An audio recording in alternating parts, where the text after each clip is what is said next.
welcome back to Across the Hemisphere. I think it's a good intro. I'm gonna leave.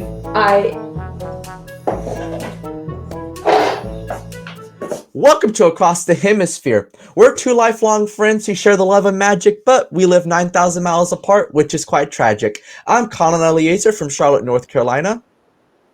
And I'm Anja Steen from Cape Town, South Africa. And this is Across the Hemisphere.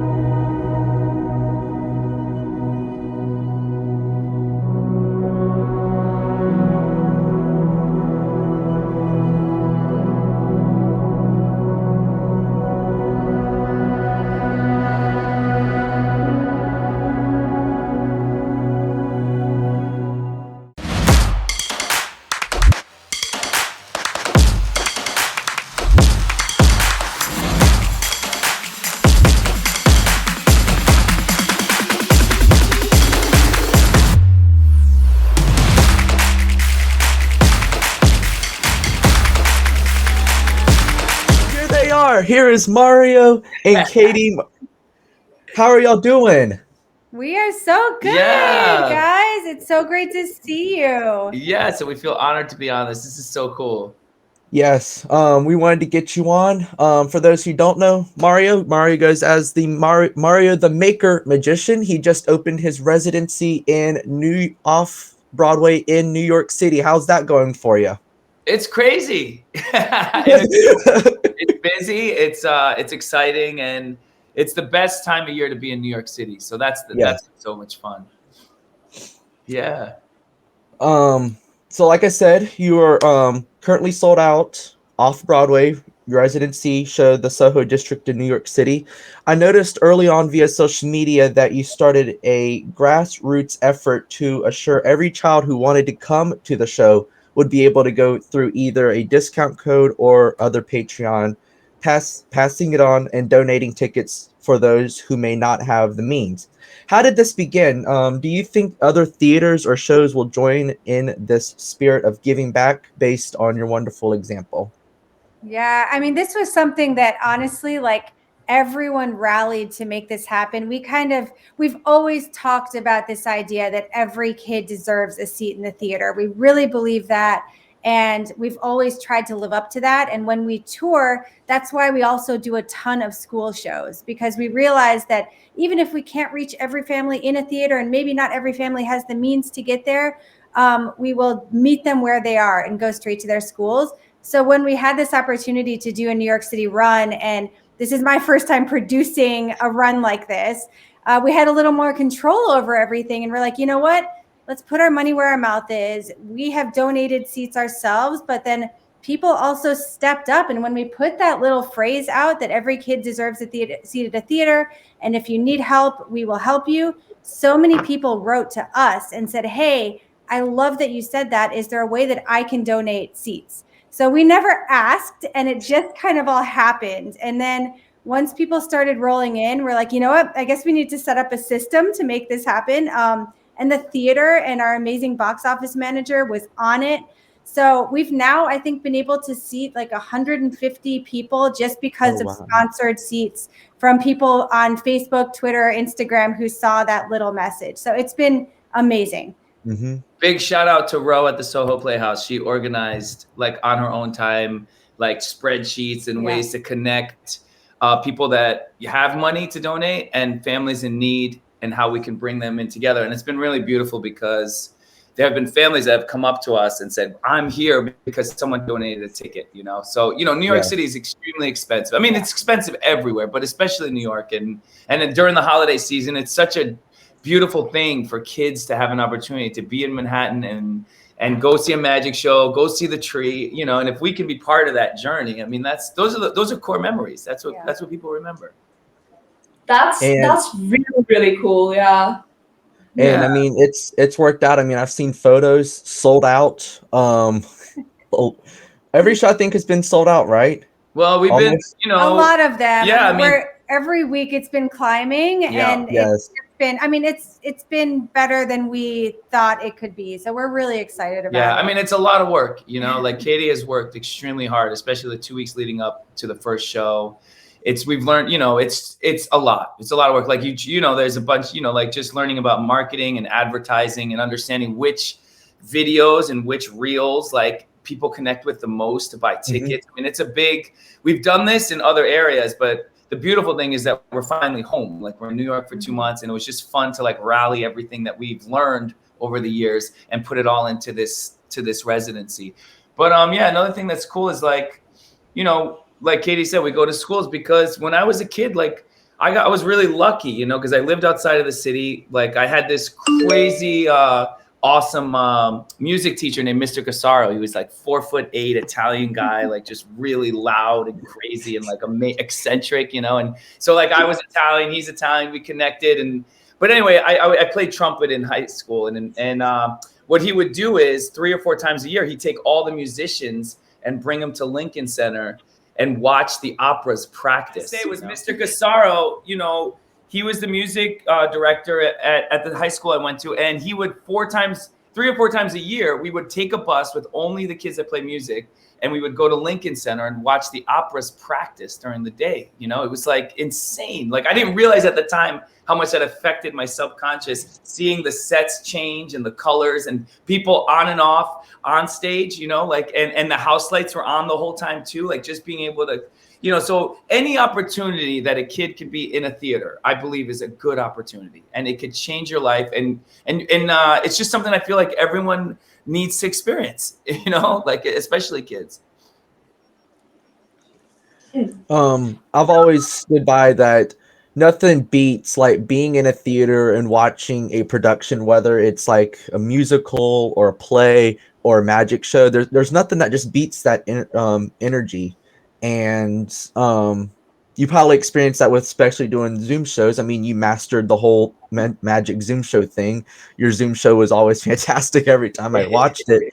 But it just wasn't the same as like being there in person with your audience. Yeah. Yeah. Yeah. I mean, it was something we were grateful that we had outlets to continue to do magic in some way, shape, or form during the pandemic. But I think like pretty much everyone, there may be some exceptions, but pretty much everyone agrees like it's better to be there in the room and feel the energy and get to actually like meet people face to face and connect with them in that way. But we're grateful that we got to. Yeah, keep, I mean, like, look, at the end of the day, like for me, life is about connection. You know, it's about how can we connect to people. You know, and I think Asi Wynn was talking about it too, or no, I think it was David Blaine talking about how like when you do a magic trick for somebody and they completely are blown away, all the barriers and hurdles of connecting have been broken, like in a good way, where like you all of a sudden become intimate with someone right away. Like you become best friends with somebody, like with the magician, you know, it's like, oh my God, how did you do? Like, it's just anything that's live, you know, and done beautifully. Like it's like an instant connection to why we're alive, you know? And so the Zoom shows, they were good, but like you said, there was a distance there. And same with people watching movies, same with people on their phones scrolling through Instagram. There's a connection, but there is a missing part, you know? And when you see a good production, when you see a good show, it's overwhelming. And that's why it becomes a core memory, because it's live and you see the mess ups, you see the light change that might have been off a little bit, you know, like it's like it's through the imperfections we find the most beautiful things, you know. No, it's funny because like I think Colin, you know this, but and maybe Anja too. We in the early days of our touring career, we traveled in a 1971 VW bus.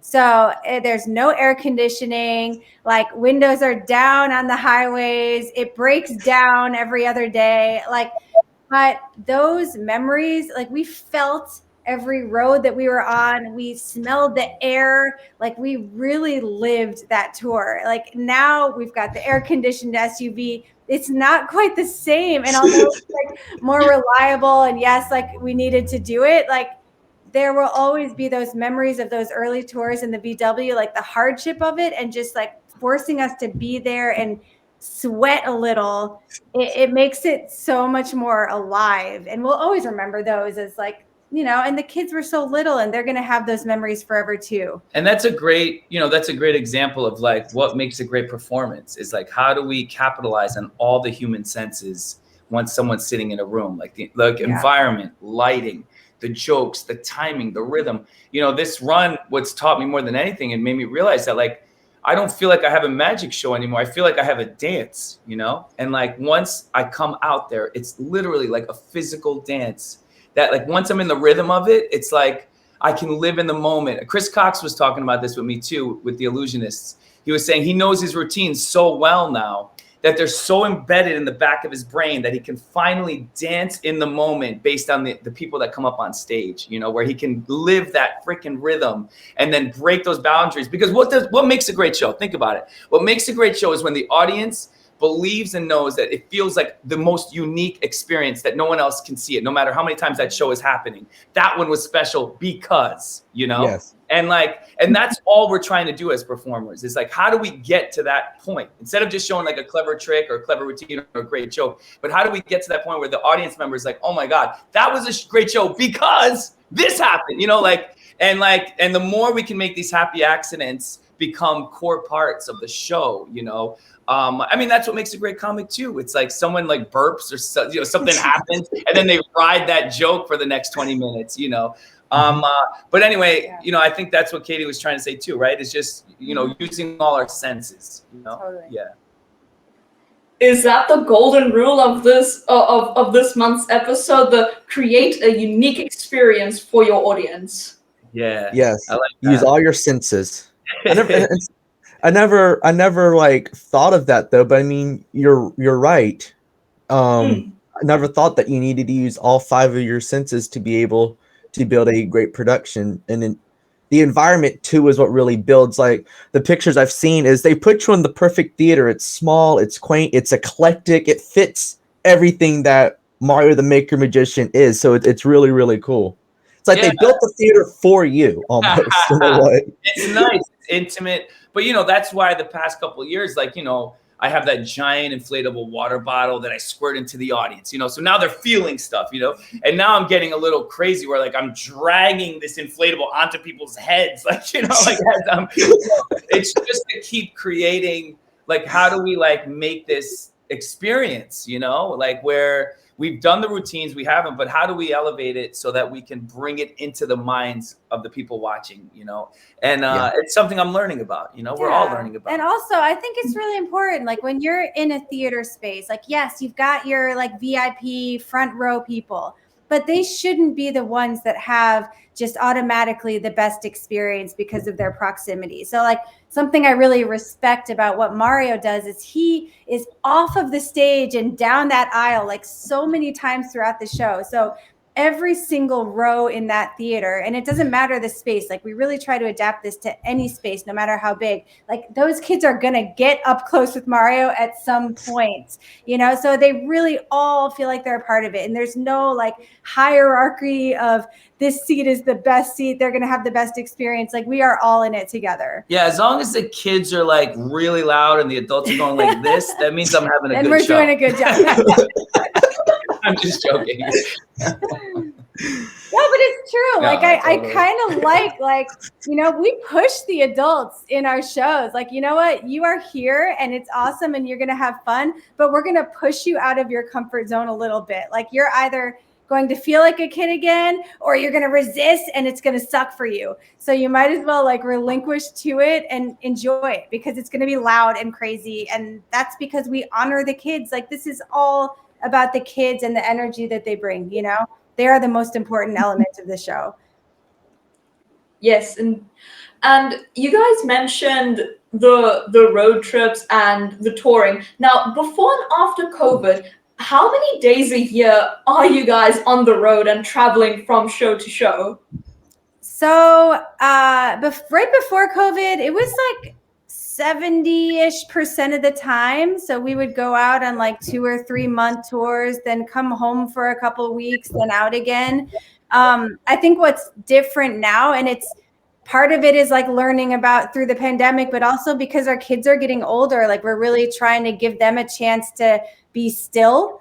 So rather than being gone and just like one show here, one show here, one show here, we're trying to do like residencies. Like, and this is why we did New York City. Like we want our kids to be home for a couple of months, you know? And we're aiming for just being able that we did it in Edinburgh too. We were there for a solid month, and it allows them to get to know the place, and it allows us to all kind of get a routine, right? Yeah, I mean, I think that's another thing for like performers too, is like there is a natural organic progression in your career that you have to follow. You know, sometimes we force things too early and then we get upset if we get it and then it doesn't go well, you know. Like we have to let our show get a chance to grow. Just like when you plant the seed in the ground, like it's got to get watered. This needs the right amount of sunlight, right? Like there's some seeds that take years before they come out of the ground, you know, and some of them come within weeks, you know. And I feel like, you know, sometimes for me, it's like, I feel like, you know, oh my gosh, I'm like in my 40s and now I'm here, you know, but at the end of the day, I wouldn't trade it for the world, because the show just feels like my song is just starting to be understood in my mind and why I'm here, you know, like, so like, what is the purpose of the show, you know? And it's, so, you know, I thank God for like the years of like, you know, going on the road and like being crazy and like trying to discover and fumbling through all these school shows and these random theaters of like, where is my song, you know? And then our kids naturally are getting older. You know, my daughter's 12, my son's 9. They want to see their friends, you know, they don't want to be always traveling. So we've been, you know, this New York thing has been a real blessing. You know, it's been really fun so that we can, you know, our kids are jamming and hanging out. I was close because I was telling Anya about y'all just doing a quick rundown. I was like, oh yeah, Gigi's their daughter, she's 12, and I said, Bear's 8 or is he 10? I was on either side of it. You almost got it. Close enough. Close enough. And if I understand correctly, you guys do this thing, road school. How's that been going? Yeah, I mean, I always tell everyone it's chaos all the time, and like we are definitely a crazy circus of a family. But I mean, I think every season it's just about trying to figure out like how can we uplift what our kids' passions are.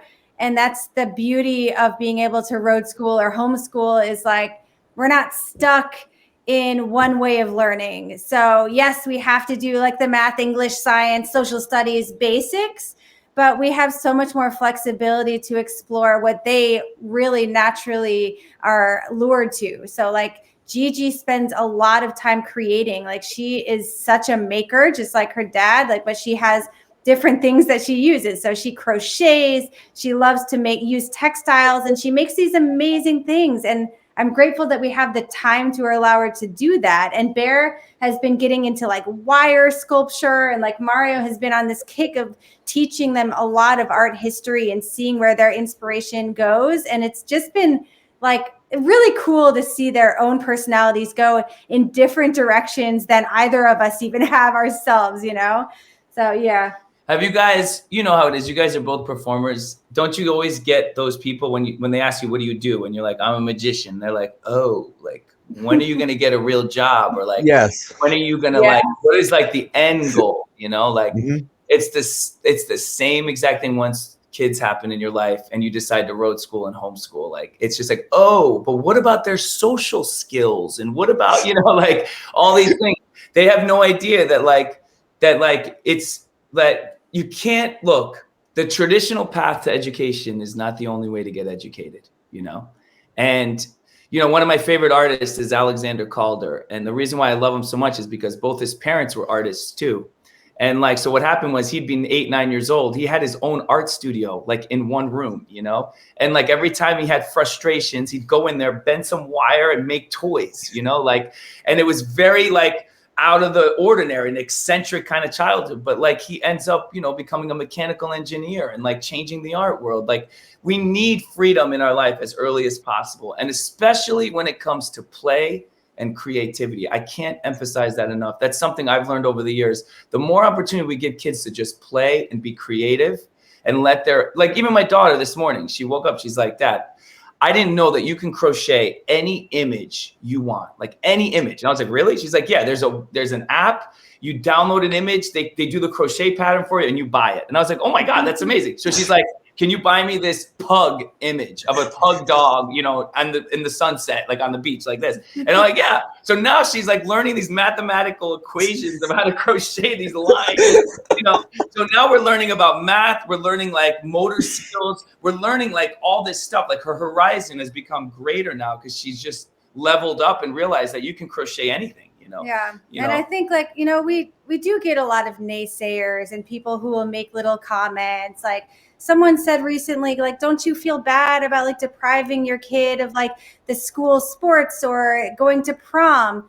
And I'm like thinking in my head, like, but if I could just trade those things, but they get to travel the world and like spend a month in Scotland, spend 2 months in New York City, go to Paris, go to like all these amazing places. Like, is that really like you could really compare those two things? Like prom, I'm sure we could figure out to get them to prom if they really want to. But I'm just saying, like, there's so many different ways to learn. And I wouldn't trade what we have for the world. I think they're really getting to see so much. And it eventually, I hope that they can find the paths that excite them and we can follow them in the direction. Yeah, I mean, we're really lucky because where we live, we have like 4 families that all have kids the same age as us. And every time we're home for 3 weeks, like our house is full of kids, you know, like just constantly, you know, playing, going, you know, Bear's taking cooking class right now and he's doing fencing tomorrow night. You know, like we pack in all the classes. So, and the reason why we're talking about this so much is because just like in your magic show, in your performance, there's a flow, right? There's like a flow and an evolution that your show is going to grow and change as you get older, you know? And it's the same thing like what we were learning with raising kids too. There's a flow, like by honoring their desires and what their needs are as they get older with each age. We all have to adjust as a family. So whether you're traveling 8 months out of the year or whether you're home and you have a normal day job, you're going to have to adjust based on the age, you know? And I think I felt the same what Gigi and Bear were feeling with my tour over the summer. Was I was out seeing the US and going to places I'd never been, but then about a month into the tour, I'm like, I kind of wish waking up in my own bed in my own house, seeing my neighbors. I missed that, and so I experienced what they and felt. I know by seeing your show, you highlight the lives and work of notable people such as Nikola Tesla and Andy Warhol. Yeah. Who would be the one person, living or past, you would like to spend an hour with? And how about you, Katie? That's a good one, Colin. Damn, Colin. All right. I don't know. I think right now, if you're asking me this right now, today, at this moment, I would love to spend an hour with Matisse, the painter, you know, Henri Matisse, because I've been just falling in love with him because, you know, we're so spoiled with our cell phones that we just see color and combinations of color constantly. But before those existed, like Henri Matisse was like, he was like experimenting with color. Like he grew up as a child with his mom working at a textile factory, mixing vibrant colors. Not every kid got to see that. So when he became a painter, he combined colors that were like so absurd to the eye, because a painter is someone who paints something that replicates reality. But yet here's Henri Matisse like painting abstract colors when he paints people. They're like red and green backgrounds. They were calling Henri Matisse, they were calling him his paintings lobster men dancing in spinach. They were making fun of his paintings, you know? And one of my favorite quotes was from this like this rich Russian, you know, he was like a textile owner or something, but he bought a bunch of Matisse's paintings and he wrote Matisse a letter of encouragement. And he said, Matisse, the world is against you, but the future is yours. And I love that line so much because lo and behold, because of Matisse, 15 years later, the pop art movement started with Andy Warhol. Lo and behold, Matisse, like all the logos you see that are all comprised in all these businesses on our phones, Matisse has something to do with that, you know? So like, yeah, I want to talk to Matisse. I want to ask him like, how did you fight the loneliness? How did you fight being so ahead of your time where everyone's telling you you're doing it wrong, but you're still doing the same dance? until the world changes to you rather than you changing to the world, you know? And I think that's something to think about for all of us, even as magicians and performers. Like, what is your story at the end of the day when you're on stage? Like, what are you trying to say? Are you doing something that's going to help tomorrow? Or are you doing something safe that's just okay for today, you know? And and like, you know, it's just something I think about. Sorry for getting deep about it, but you asked a deep question, Colin. You asked a dude. How about for you, Katie? Is there one person that you would spend an hour with, living You know, or past? I'm going to go a little different route. I would say, no, like rather than someone famous or whatever, like I would love nothing more than just to sit like with my grandmother when she was young. Like if I could go back in time and meet her at my age or in her 20s, like because family is so important to us. And we owe everything to the generations behind us. And I would love so much to just pick her brain about what life was like for her, because every generation has such unique, crazy, weird challenges. And I feel like we can put our own lives in so much more perspective when we understand what the generations before us went through. You know, like we have it easy in so many ways, you know, so that's what I would do. I love that. I think that's so great. That is. That's really sweet, and that's really, really cool. Do you guys have any advice that you would give to aspiring performers or already currently performing performers? Follow your gut, you know, as cliches as it sounds, you know, like my show only changes for the better when I surrender what like the idea that I have to do what pleases people, in the sense that I'm talking about other magicians and other performers, and rather than like what I'm most excited about, you know. I always say in my lecture, like whatever you're excited about, like the audience will get excited with you. They have no choice, because at the end of the day, when someone's excited about something, it doesn't even matter if you don't understand the language and you're watching a video of it. You end up having a huge smile on your face and you end up giggling because of the insanity of someone just being excited, you know? And we see that all the time on all these shorts that we watch. There's a truth to that, you know? So keep yourself excited, you know? Don't ever perform where it's to the point where it's becoming just a scheduled thing, because then you have to reassess. And that's happened to me. That's going to continue happening to me and all of us. Is like, what are the moments that you have to reassess, whether it is the stage you're actually performing on or the kind of show you're doing, or whether it's actually the routine that's just annoying. Like you have to make those hard choices constantly. And I'm doing it now. Like I'm adjusting things, even like last week, like a core routine that I've done for 7 years. I'm literally changing it. Like I'm changing the ending of it, and it hurts. I don't want to change it. You know, it hurts, but I know the audience is telling me like I'm not getting a strong enough reaction, and I have to accept the truth. You know, like if I want to have a great show, I have to accept the truth, right? The audience creates the performer. So it's a constant, you know, struggle, you know? Yeah. And I would say, you know, don't be afraid of the hard route. Whether that's in choosing what direction you want to go in your career, or if you see a hole in the industry that you feel like you could fill, but others are saying, no, that's just not how you do it. Like, don't be afraid to explore that, because I think that every single good decision that we've made in our careers has probably been like the harder of the two paths in front of us. And when we were willing to put in the work, and this also helps us keep things fresh, like Mario's talking about, like you can't get bored if you're constantly giving yourself challenges. So when we pick that hard route, it's so much rewarding when you get to the end. And sometimes it doesn't work at all, but you tried it and you figured that out on your own, and you could reassess there, and your next version of whatever you do is going to be stronger for it. So don't take the easy route. Challenge yourself always. And also, yeah, that's totally true. And that's part of it, right? The struggle of just like admitting what those truths are and just keep, you know, hustling. And the other thing was too, I wanted to say was just like, never think you're too old, you know, like never think that it's too late, because we were talking about Matisse, right? Like in his later years, like he had a major surgery that almost killed him, and he couldn't paint like he normally paints. So he started just doing cutouts of color. And that ended up being one of the most revolutionary things in art, you know? And he would have never had that opportunity. Like if he just said, I'm too old to paint, like I can't paint anymore.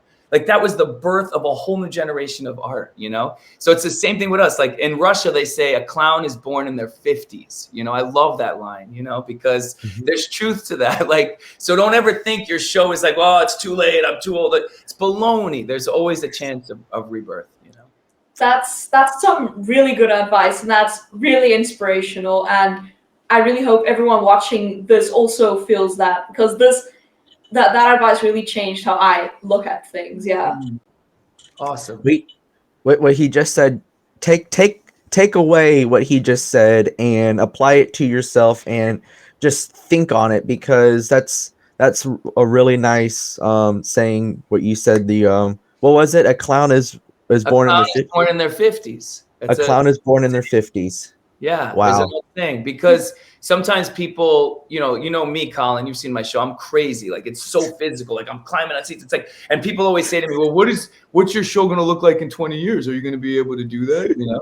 And then like, but that quote always comes to my mind. Like my body will adjust to the show and the rhythm will change, and I'll have the wisdom at that time to change the show so I still have the same impact that I'm thriving for, you know? It's just something you have to trust, you know? You have to. So you've published some wonderful books. This one here and over here on making and building through the use of Arduino. What are some other sources our viewers could use to learn more? Yeah, actually, I just got a message last night from a fellow magician. That he was asking me. He said, Mario, what can I do to start writing my first kid show? You know, and I was like, wow, that's a great question. Like, and what I was thinking was, you know, like you have to do the classics, you know, go buy the Hippity Hop Rabbits and learn all the bits that are written in that pattern, learn all the stupid gags. In that one routine holds all the keys to what makes a great kid's routine to me, you know? And then from there, like, you know, like study all the great magicians that exist in the genre of magic that you're in. So if it's in stage magic, you know, don't be afraid of YouTube. Like, you know, go through, look at all the old FISM competition acts. They're all on YouTube. You can watch all the FISM acts, you know, like it's amazing, you know? I think, you know, I think for me, the most important thing too is like talk to people, like connect with your local magic community, like tell them what you're excited about. Like if you see a magic trick and it really impacts you and you're like, oh my goodness, like this was so amazing, I want to do this so bad. There's a reason you're feeling that emotion, because there's something in your own story that you need to use that's in that routine, whether it's like the whole routine or a part of it, whatever it is. So I'm just saying, chase after that, chase after those little victories that you have, you know. That's what I would say, you know. And do you use the maker spaces in your local area or city that you visit? I know in my area they are nonprofit groups. Can you share how those work? Yeah, like, you know, what's really cool is a lot of local libraries have 3D printers that are available to the public. You know, check those local libraries first, then check if there's maker spaces. Every major city has them. But honestly, I just got a 3D printer. You can get a 3D printer for under $200, like around $100 and something now. It used to be thousands. Now it's, so the maker space has come into our home, you know, which is really cool. Instructables.com, like go on that site, like search any project idea that you want to make. And I guarantee there's an amazing tutorial that's on there. You know, when I first got into Arduino, like there was nothing, man. I mean, I would have nightmares of code in my brain. Like there was no tutorials, no blogs. Like it literally came out like in 2005. Like that's when I got into it. But like the beauty is the internet and utilizing that. And I'll even say this, I'll dare to say this, like use ChatGPT, man. Like don't be afraid of it. If you want to program a motor to do something specific, dump it into ChatGPT and you'll be surprised. When it comes to coding, it's brilliant. I use it all the time for little things, you know. Now, have you ever had an audience volunteer not play along on stage? And how do you recommend going about handling that situation? I'm laughing because we had a crazy instance this weekend that was really fun and unexpected. There are definitely moments in my show where I have to trust a child to do certain things, you know. And then we had a specific show where, like, you know, I have a child, like, you know, I tell them to like rip a card in half, you know, And this kid was having fun. Like he took the card and just started ripping it like 100 pieces, like on my head, like dropping it on my head. Like usually they're so polite and they just rip once and I'll take. And then he jetted from my other stuff, ripping that up. It was just like ripping everything up. He was jetted from my table and he grabbed more cards and like the audience, I could feel it, and I just, I said one line. I was like, where is this child's grown-ups? Like as a real joke with a smile on my face, to break the ice because there's all this tension in the audience. Like, how is he going to handle this? So that was like a nice moment, just being obvious that there's something going on, and that gave me a great like 15 seconds to kind of reassess after the laugh, and so I took the little pieces and I put them in my little box that vanishes the torn pieces. And right away, one of the torn pieces I have to give to the child to take back to his seat.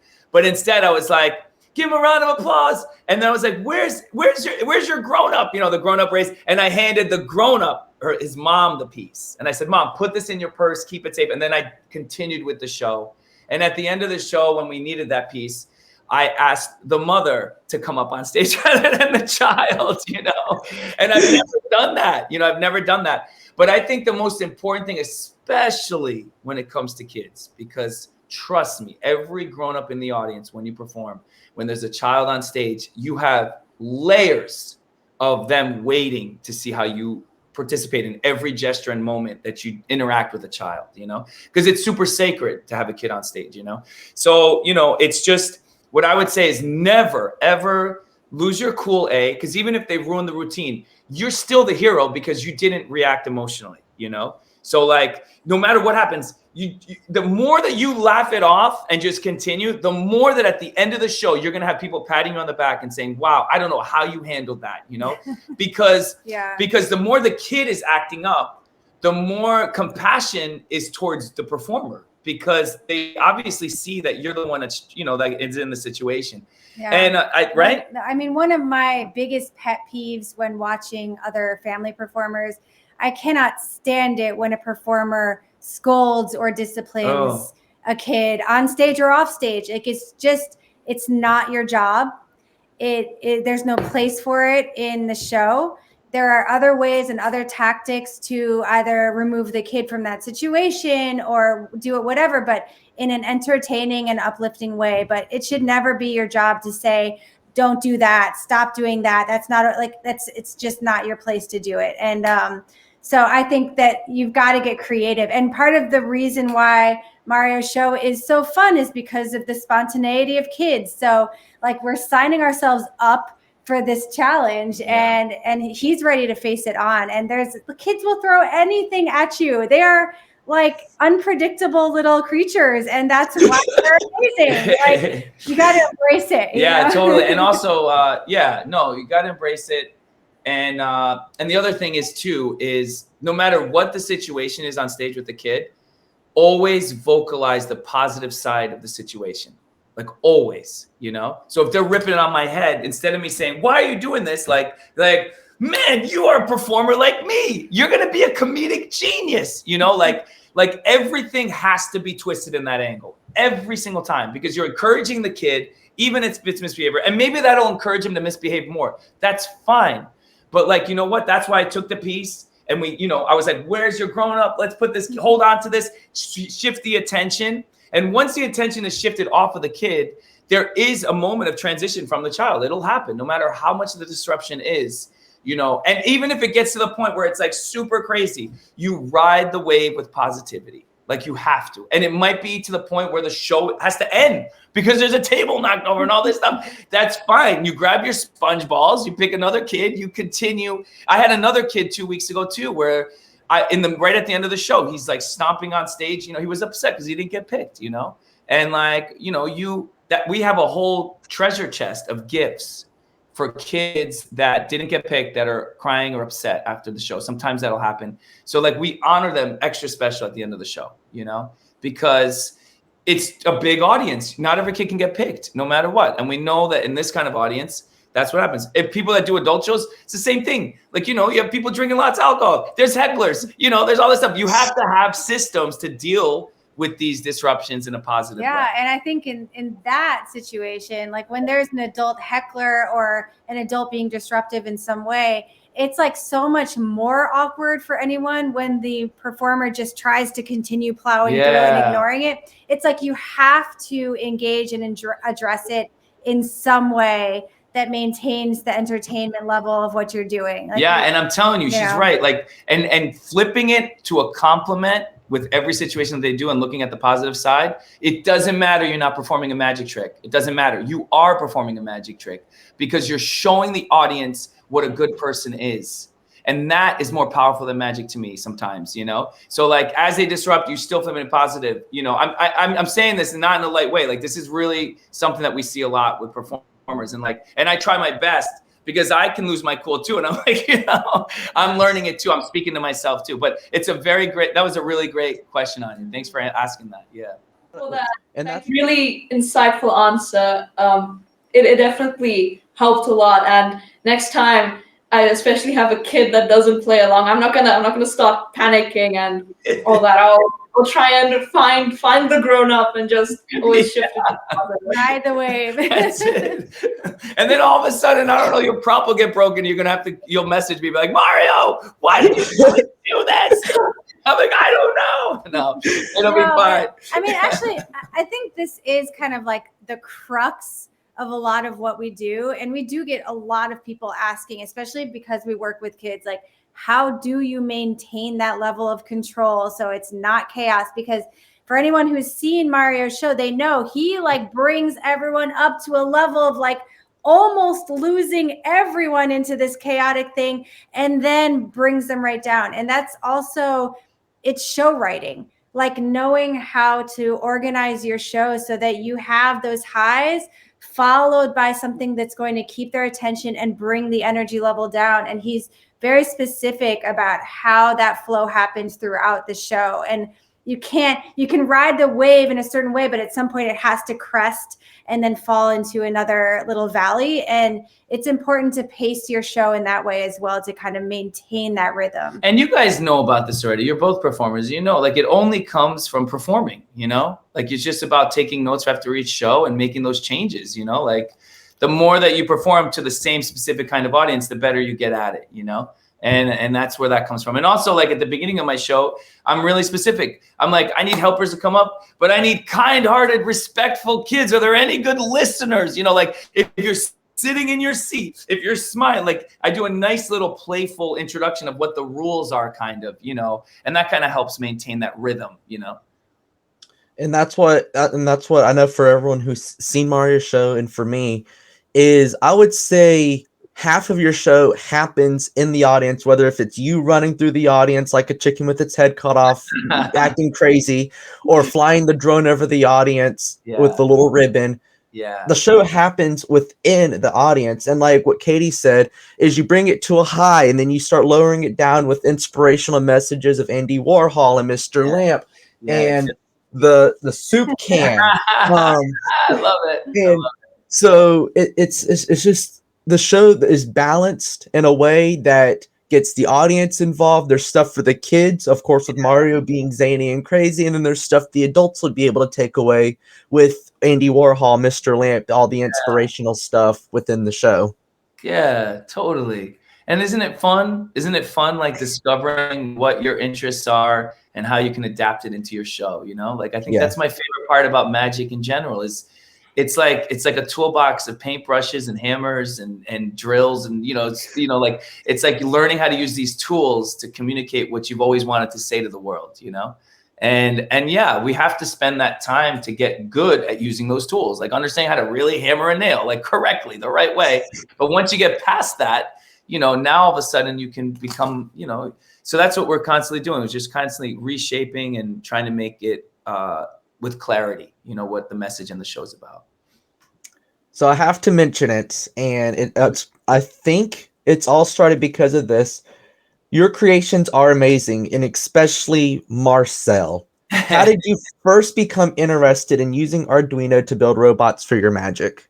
So Well, you both know, like Robert Houdin, like was famous for making automatons, and like, the idea that like he had this mechanical device on a table, he would speak to the audience, and while he's speaking, the mechanical device would perform magic without him touching it. That principle, that idea really changed my life when I first got into magic. That idea that you can walk away from your magic and the magic happens without you touching or looking at it. So that concept. And then when the Arduino came out, the Arduino is like, hey, you don't need a college degree to be an engineer. You just need to learn to memorize some lines of code, and you can make motors move without learning how to get into resistors and capacitors and chips. And, and that was a really beautiful thing for me. It just made sense. Like right when I got the board, I learned how to code and connecting motors to it. And then you just, the idea of a street performer, I don't know, there's always that visual of like that organ grinder, with the monkey dancing, street performing, like that you see in old pictures. I always loved that. And the idea of a robot monkey was like, oh my goodness, that would be amazing if I had a robot monkey, but it looked like a monkey. And like, so, and then I used all the bits of ventriloquism and all these gags that we all know with puppetry. What are the funniest things that make kids laugh? And I programmed it all into this robot. And it's fun, man. It's just like a goodbye routine at the end of my show, but it's my contribution to puppetry and what I love about, that art form. I think Marcel, the monkey, turned 12 this year, something like that. It's about the same age as our daughter, Gigi. Yeah, it is crazy. It is crazy. But, that brings up another point too, is, Katie's parents are amazing. Like they have been so monumental to us in our career that 12 years ago at Christmas time, they show up with this giant box, and in there was a MakerBot Replicator 2. And back then that printer cost thousands of dollars, and I opened it up. I was in tears, because I knew that I learned programming, but in order to take it to the next level, I have to 3D print custom parts. And there's this thing, and I'm like, oh my goodness. It was I was in tears, but that little moment of somebody else outside of me believing in me more than I believe in myself, and purchasing something that's ginormous that I could never afford, started this little revolution in my career where I was able to build the lamp, Marcel, the suitcase banners and all that stuff, all from that one gift, so it's it's a beautiful thing, that kind of stuff happens in our life where people, can gift that stuff. But yeah, so the 3D printer definitely revolutionized. That was the next step. That's what I'm trying to say, Colin. Started with the Arduino, get a good 3D printer, and then all of a sudden you can make almost anything, which is amazing.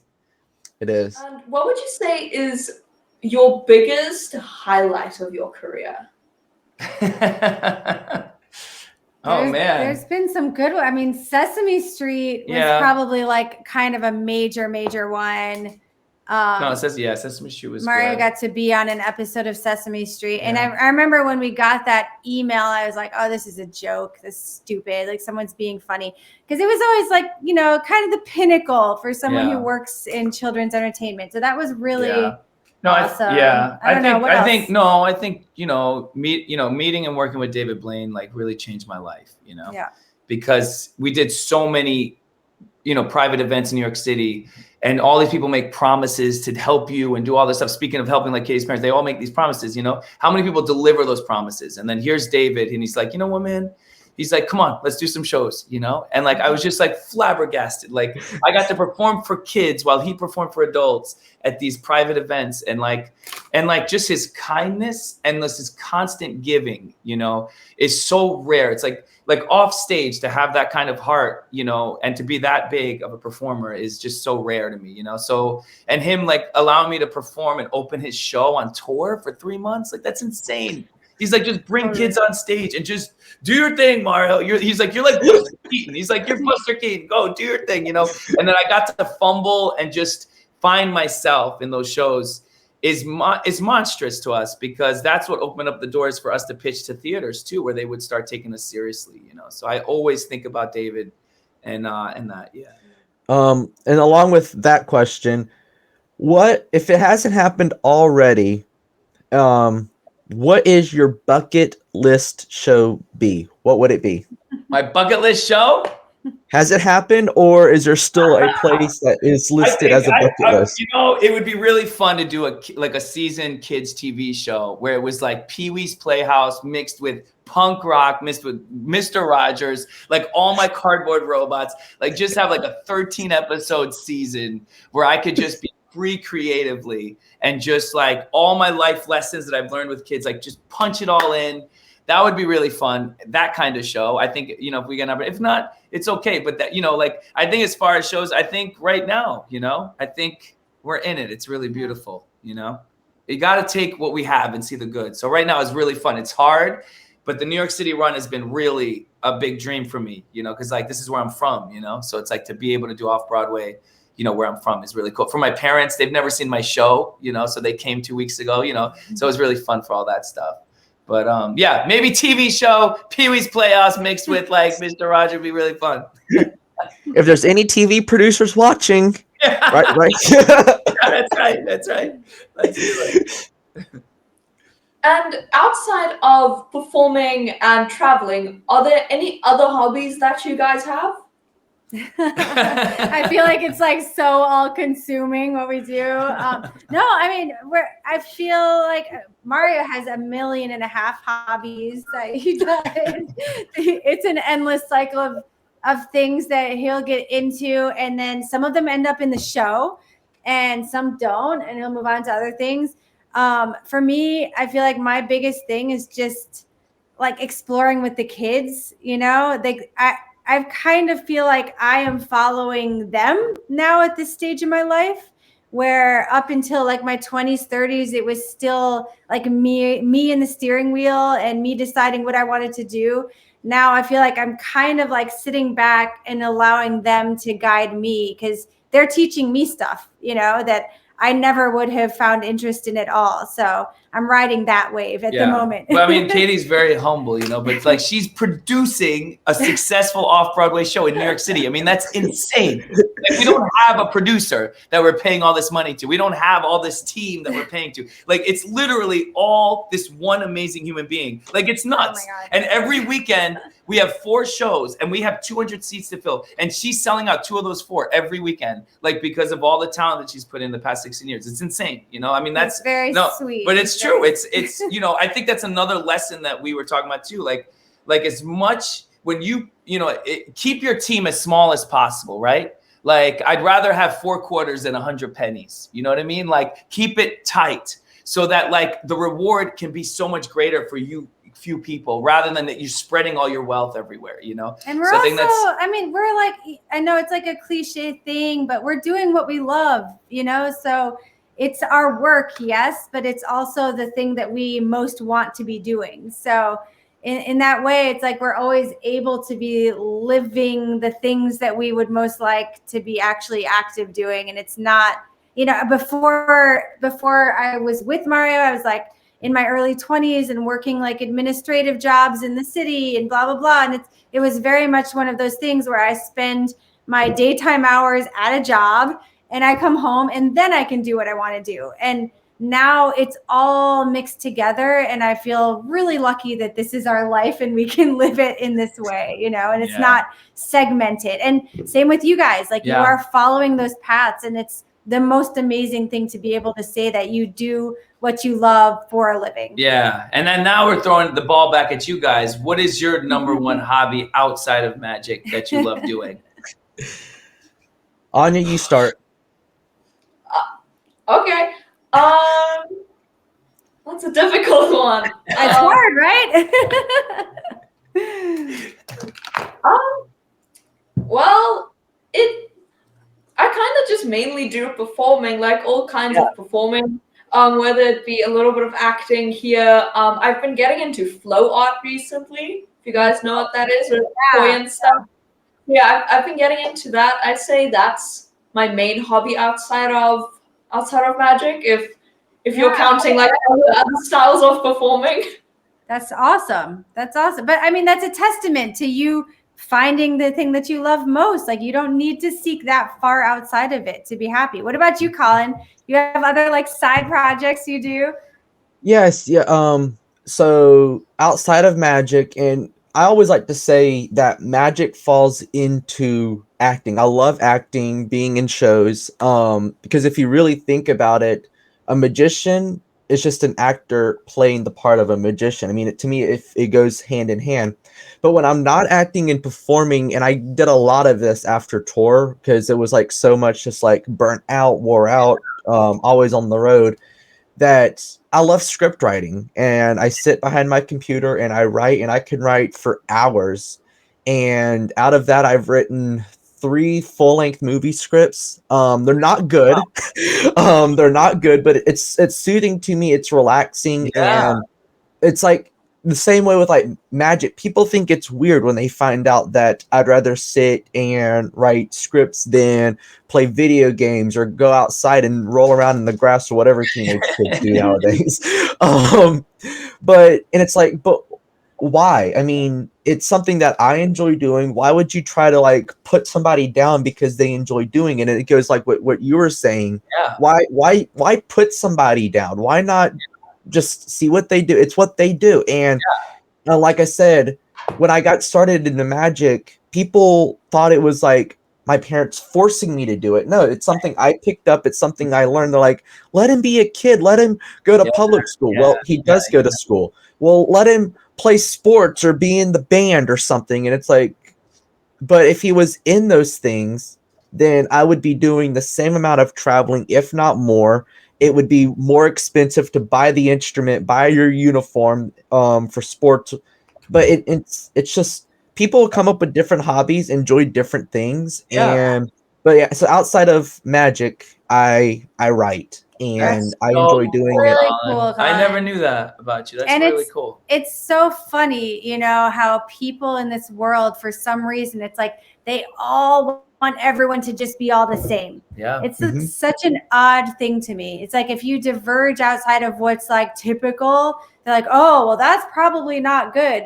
It's such an I don't odd know what thing, it you know? is. It's like a primal thing. It is like we they're must all be the same exact humans maybe and it's not like do anything different. a primal fear thing from like millions of years ago. I don't know, but all I know is like obviously like you guys are super amazing, unique individuals who have chosen really cool paths at a young age. And that's very inspiring because not a lot of people figure that out so young. So kudos to you guys. You're both doing amazing work. Yeah. I mean, yeah, and with the writing, and it's what Katie said is it's found its way into my shows. Because my dream show right now, and I've only written a base script for it, but it's going to be this really heavily storytelling piece, different from my diner act that I was doing a few years ago. Different than the one that we were talking about, I think February, that we were wanting, and we still may need some help on that one because it did not get finished by the deadline, so I have still yet to premiere it. But it's a different one, and it's this big storytelling piece that's mainly an acting piece, but it has magical elements. And it's a show that I really am taking my time to work on. I've been working on it for a while. And with writing, I mean, it's helped me write the script for it, get the script to the perfection, to the way that it needs to be, and using stuff. And I'm all self-taught. I've taught myself how to do this. I've not taken lessons. And so that falls hand in hand with you guys once again, especially with stuff I see Bear doing, teaching himself how to solve the Rubik's Cube. And that's still amazing because I haven't solved a Rubik's Cube, and he's 9 and he's able to solve a Rubik's Cube. I love it. It's crazy. I mean, this world is vast and amazing. And I just love the opportunity that if you're willing to go outside of the norm a little bit, like you can experience so much amazing, awesome stuff, you know? Yeah. No, definitely. And I find it so cool and fascinating how everyone will naturally be drawn to all kinds of different things, and how it just, your hobby finds you. You don't really force yourself into anything. It's like in Harry Potter when he gets his wand, it's the wand chooses you. You can't choose the Yes, there's so much truth to that. Really so much true. truth to that. And that's the best way in life, when things happen without you thinking, oh, this is what I should be doing, so I'm going to force myself to do that. Like that never works out. Like you have to follow the way that it's going to happen naturally. You know? Yeah. And I mean, the intention of that thought is good in the sense that, like, yes, I have to force myself. That's not good. But the idea is that, like, force yourself into the thing that you really want to become, you know, right. like, because the journey is not easy. No, once you find the it's thing, hard, you know, do the hard work to make it happen. Like, I always talk about that. It's, it's just for us, like the school assemblies, they're not always the easiest shows, but they're the shows that ground my whole show, so that when I'm at a theater, like, my show is stronger because of it, Yeah. So, like, it might not be the glamorous theater show, but, like, it hones in the message of what I've always wanted to say to the world, So it's definitely a balance, You got to put the hard work, even when it's not fun, but make sure that hard work is towards that end goal that you want. So like you said, you've literally toured not only the U.S. by VW van, also known as the Little Blue Bus, or the Airstream and car, but now you've been overseas in places like England and Scotland, as well as a successful tour opening for David Blaine. Can you share a few highlights from these shows? Yeah, I think one of the biggest highlights was Blackpool, England, doing the Blackpool Magic Convention. Really, was a highlight of my career. Like, it just happened last year, but the idea to, like, to fill that convention room, that theater with kids at a magic convention was just so awesome that they allowed us to do that, so that we could showcase what we do, and just all the magicians and the opportunity to lecture, and just, getting to meet these giants, of magic at this convention was just really powerful. And going to Horsens, Denmark was amazing for for the convention there. I got to meet Morton, who's the comedy magician Olympian, FISM champion. Like, gotten to see his act and hang out with him, and Charlie Caper and Captain Frodo. Like, these legends. Nick DeFat, that's the first time I saw him perform. So yeah, I mean, those kind of things. That's another thing too. It's like, make sure, like, what your dreams are, like, push yourself towards the opportunity so you can be among people that are greater than you, Like, Gigi, my daughter, yesterday, she's like, Dad, I know what you're going to say. She said, if you're the smartest person in the room, you're in the wrong room. I know you say that all the time, but, like, it's true. Like, you always want to be in the room where you're not the smartest, so that you can learn and keep growing, So that's what these conventions do for us. And these shows. Now, what are some of the most important lessons that you've learned about being successful traveling and booking shows and all that? Oh yeah, that's a Katie question for sure. So I think what we've realized is, like, a lot of times in our career when we've wanted to kind of get to, like, the next level, I would dive in unprepared and learn things the hard way. So now that I've kind of reached a different pinnacle, I feel like I'm looking back and realizing what I try to do when I teach other magicians is have them help prepare them to lay down the groundwork that I know they will need to get to every next step. So it's always about doing the diligence of documenting your shows, hiring photographers to take beautiful photography. Like, just like Mario's been talking a lot lately about visual literacy, which is something that who was it that you heard the podcast? Martin Scorsese. Yeah, Martin Scorsese talked a lot about visual literacy, and the idea that in school, like, we teach kids the typical version of literacy and written word and how to interpret that and use it to their benefit. But especially in this day and age, visual literacy is just as important. And I think that it's even more important for us as performers to be able to communicate to potential producers, potential event partners, theater directors. We need to be able to visually show them what we do in a concise way. So that's kind of been the biggest thing I've learned along the way, is how to do that. So it's not super wordy. It's not requiring them to watch an hour-long video, but how do we communicate what we do in something that they can watch in like a minute or less and is right there in front of them? And it's challenging, but we need to constantly working on that, because that's the thing that sells you to people, so constantly working on that and reassessing, like, show that to other people and be like, does this make sense? Or what do you get out of it? Show it to someone who's never seen your show and ask them, what are your takeaways? What would you expect this show to look at like? Because it's kind of hard to do it from internally. Like we all know what we're presenting, but we want to make sure it's nailing it to someone who has never seen it before. So constantly working on that. Yeah, I mean, we're constantly working on that true. too. Yeah, it's true. And so I know we talked about a little bit. I'm just curious, has Gigi and Bear like gotten into anything with like performing arts? I know they help Mario set and tear down the show, but do you think they'll take the path, or are they heading down another path? I think it's funny because we were just talking about when we were on tour with David Blaine.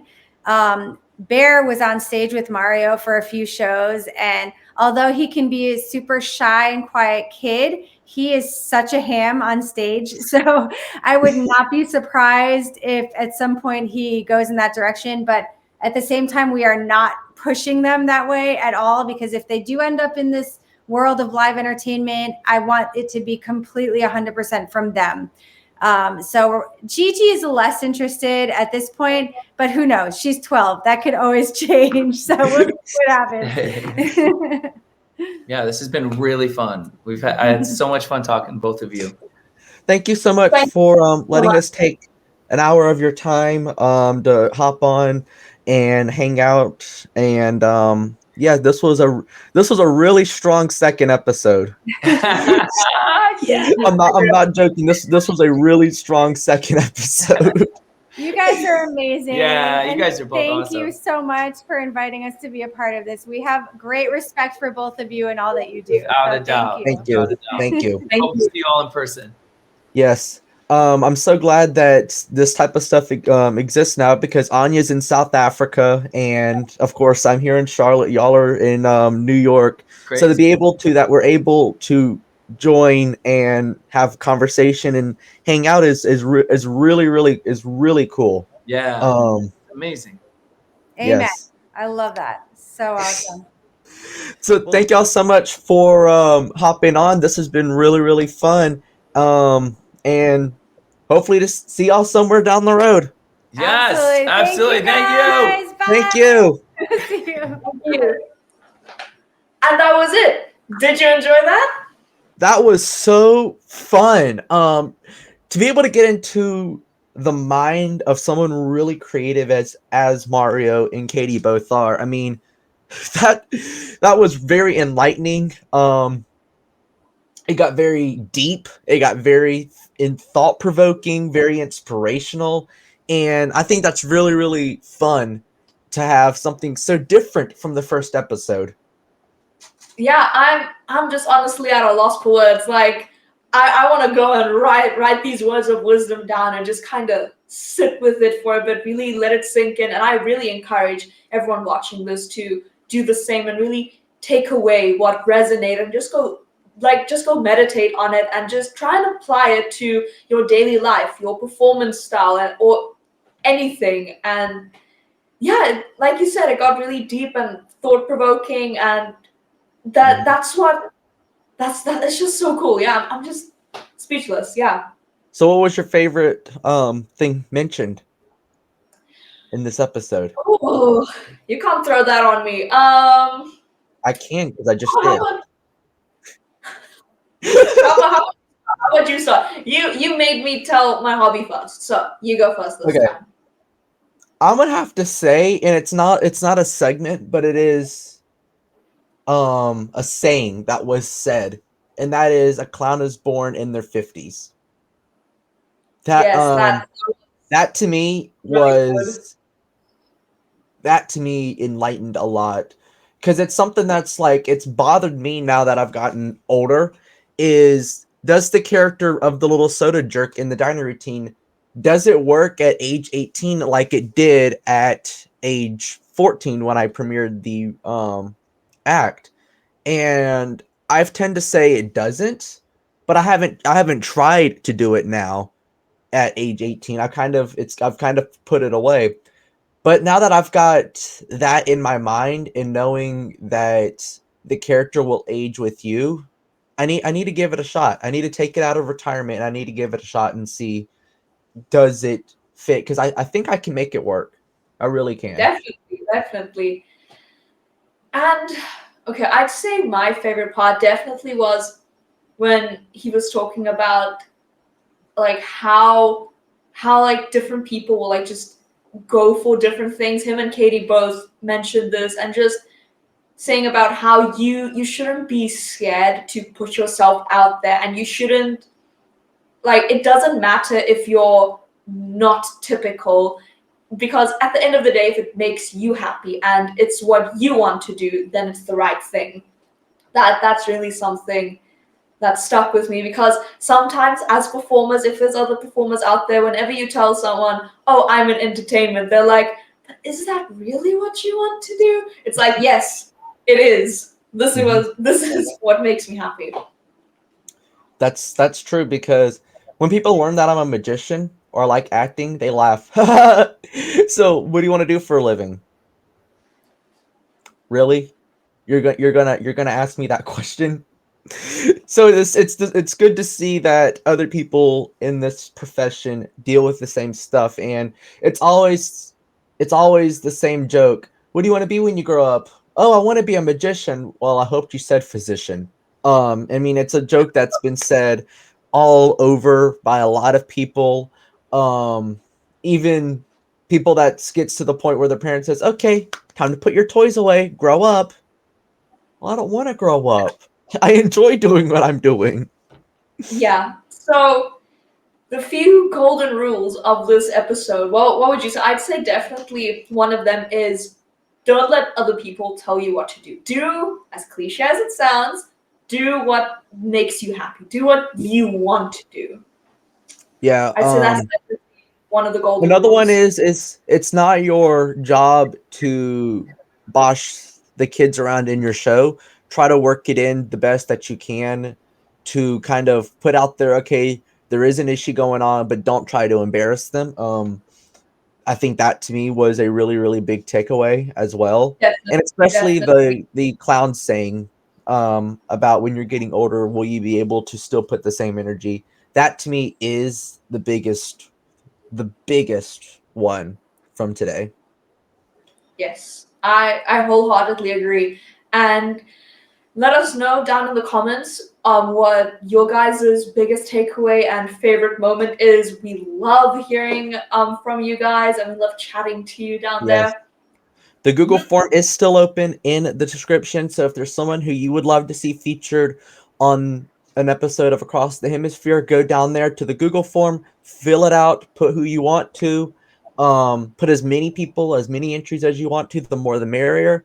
If we start seeing a lot of repeats in the Google form, then we know, okay, that's somebody that everyone is wanting to see on the show, and we'll most likely have them on. But yes, that's the one way to get in contact with us to let us know. You could also find all of our social media links down there. So if you just want to send us a quick message, let us know what you who you want to see on the show. Keep on the lookout on the community page of Across the Hemisphere YouTube channel. There'll be a lot of polls going out there, and who knows? We may announce a new segment that way.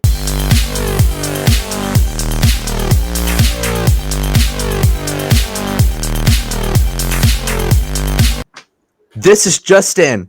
Breaking news. Anja, take it away. So, speaking of news, we would like to announce a brand new segment that we're going to be introducing from next episode. It's going to be a news segment, and in that segment, we're going to be talking about some of the latest and greatest news in magic. Maybe it's a new effect that released, maybe it's someone premiering a new show, or just any cool stuff happening in the magic world. And we're really excited for you guys to see that next episode. And if you guys find anything interesting in the world of magic, feel free to email us or send it to us on any of our social media links, and we'd love to include it in the next episode. Yes, so that will be a new Google form that is open now. So if you have anything that you want to announce, maybe you're doing a show in Brazil, for instance, and you want to let us know about it, you want to let the world know about it, leave it down in the Google form for the news segment. Like I said, like she said, it could be anything. It could be you're putting out a new deck of bicycle playing cards and you want to get the most buys of the bicycles deck, then leave that down below to let people know on the next episode of that. So that is a new Google form opening up now. It is live right now at this exact moment. Go down and fill it out. And with that, Anja, I think that's the episode. So Anja, we need to wrap this up. Before we wrap it up, though, do you want to hint at who the next guest is going to be for episode 3? Well, I don't want to say too much, but I'll say this. It is a magician here from South Africa. Is one of my mentors of sorts. But that's all I'm saying. That's all I'm saying. I don't know. I Oh no. too much. Guys, I don't even know who it is. So this is gonna be interesting because at this exact moment of filming this, which is November 29th, Wednesday, then I don't even know who it is. So I've yet to even start writing questions, making any promo stuff yet. So this is gonna be a fun next episode to be able to talk to somebody from South Africa who I have not even met. Our last 2 episodes, Mario and Lance, we both have been in the same room with, because I know Mario was a new person for you to be able to talk to. Of course, we know Lance, but I haven't even been in the same room with this person. So this is going to be very fun for me, and I know it's going to be fun for all of our viewers out there. So stay tuned, and with that, we'll catch you in the next episode of Across the Hemisphere.